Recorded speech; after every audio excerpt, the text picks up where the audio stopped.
What about identifying international opportunities to land PR? Hi guys, my name is Deepak Shukla, founder at Pearl Lemon PR. We're a public relations agency based in the UK, USA, as well as Uganda, and serving clients worldwide.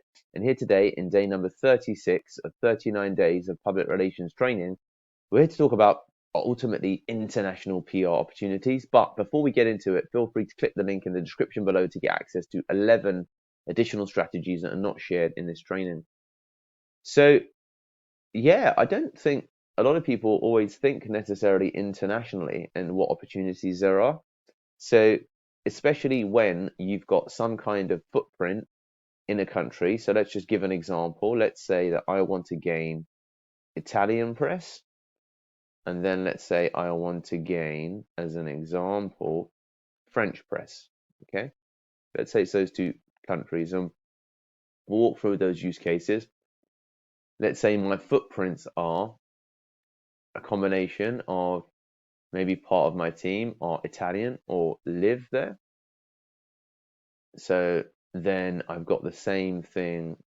Or with France, I want to expand and win clients there. Okay. So what can we do? So first of all, with the Italian framework in mind, if you've got part of your team that live there, the first thing you want to do is have them watch this course. Okay. So we've got, of course, 36 videos to include this one so far, going through, how to run PR from the ground up, and having part of your Italian team go through similar principles in Italian is going to be the first massive thing. So that's the part that I think that not everybody like takes advantage of, that you've got oftentimes international people within your team. So why not make the most of the opportunities that your team then provide, especially if they can be taught some of the mechanics of PR. There's certainly enough within this training, I'd say, that you could go off and start landing yourself some initial PR opportunities. So in the first instance, to identify them, you need, of course, basically someone who lives there or is from there, because they're going to be, in theory, a language speaker and a native or close to native language speaker. And that will mean that they can identify opportunities galore when it comes to what's possible in Italian press using similar methods of research, of Twitter, of opportunity identification. So that's the first thing. Now, the next thing, of course, is the consideration is, what are the angles?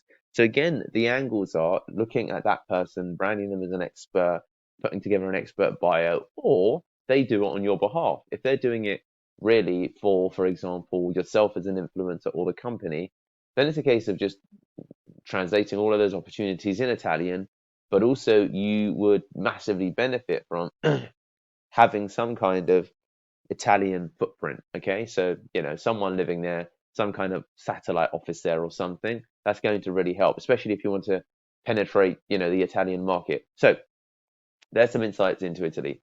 Now, let's say you've got French. You want to enter the French market, and you don't have any local people, or you don't have any French speakers. Now, at its first level, you could hire someone French, of course, to help support you with it. That would be the first thing. Second thing, you want to look at the crop of international press that's British that exists in France. So there's a couple of things here. You could, number one, as I said, identify international press within France. So you would run searches such as, English magazines, France, and there's also the power of Google searches, English PR opportunities, France, PR opportunities, France, how to get into the French press, and there'll be insights in terms of publications you can reach out to, local associations, organizations. Pearl Lemon PR can help you with it because of our local contacts and presence in France. But outside of that, then it's really a case of, if you want to, identifying all of the French publications and just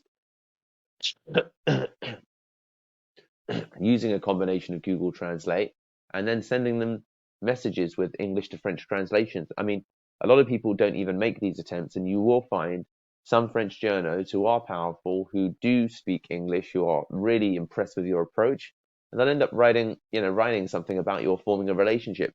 Now, of course, the angle, and this is the important part, has to be relevant. It can't just be some invented weird angle that really is a way of you trying to crowbar yourself in to get some, press. So do think about that. Or it could be, in some respects, an English commentary about something that's happening in France in some way. So there needs to be some relevancy or some positioning of you as an expert, and they're going to really increase your opportunities of identifying international opportunities to land PR, and then obviously trying to land that PR. So there you have it, guys.